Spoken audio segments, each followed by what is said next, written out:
師傅炒完徒弟炒，好，呢啲係煲食啊？員工餐煲湯，煲啲冬瓜煲雞腳啊，偏口慶啲員工飲翻啲清熱啲湯。做翻個依家天時熱嘅陳皮話梅豬手。今日啱先12點鐘去市場買咗2嚿豬手翻嚟，啲話梅呢啲羊肚嚟嘅，羊肚乾嚟嘅，啲山楂、陳皮。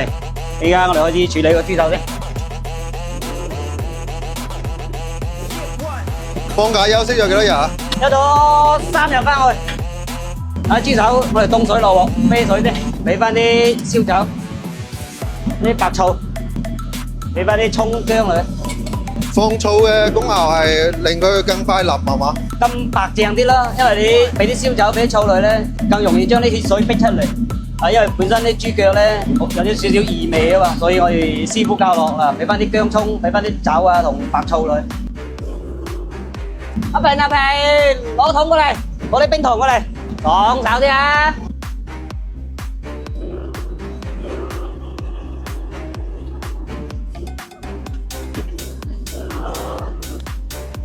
我哋再逼多次，第二次咧，將啲白醋同啲酒味去咗佢。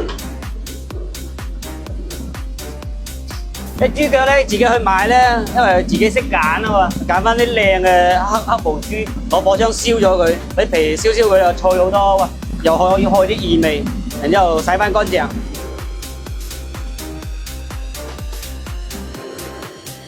好，係。揀啲薑葱出嚟。好，操作下一步。陣間要炒糖色嘅，俾翻少少冰糖嘅。加啲薑葱。攞啲紅曲米過嚟，紅曲米，浸好啲紅曲米啊！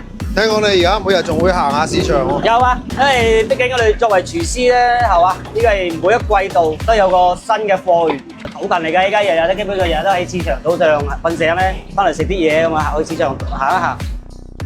見到啲靚食材會唔會買啲翻嚟試下？會嘅。好，辣啲豬手嘅，辣翻香嘅啫。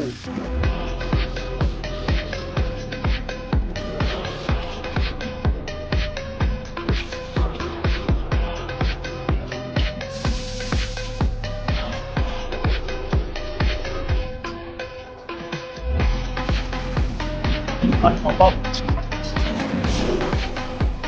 都幾多工序喎呢個餸？屋企都可以做㗎，好簡單㗎啫。就係平時因為我哋啲商業爐咧，我想做得佢更精細咧，就工序多少少咯。喺屋企都冇麻煩嘅。炒糖色咧唔急得嘅，如果火大咧就好容易苦，所以慢慢推，差唔多㗎啦。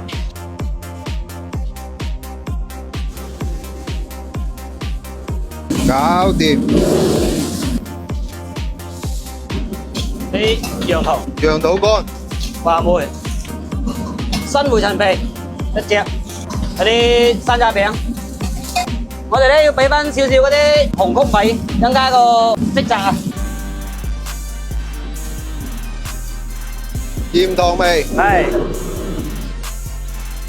少少老抽啊老抽陣間啲，因為蠔油，炒咗糖色咧，豬手陣間煲腍咗咧，咁以個糖色為主噶嘛，一收就好靚身噶。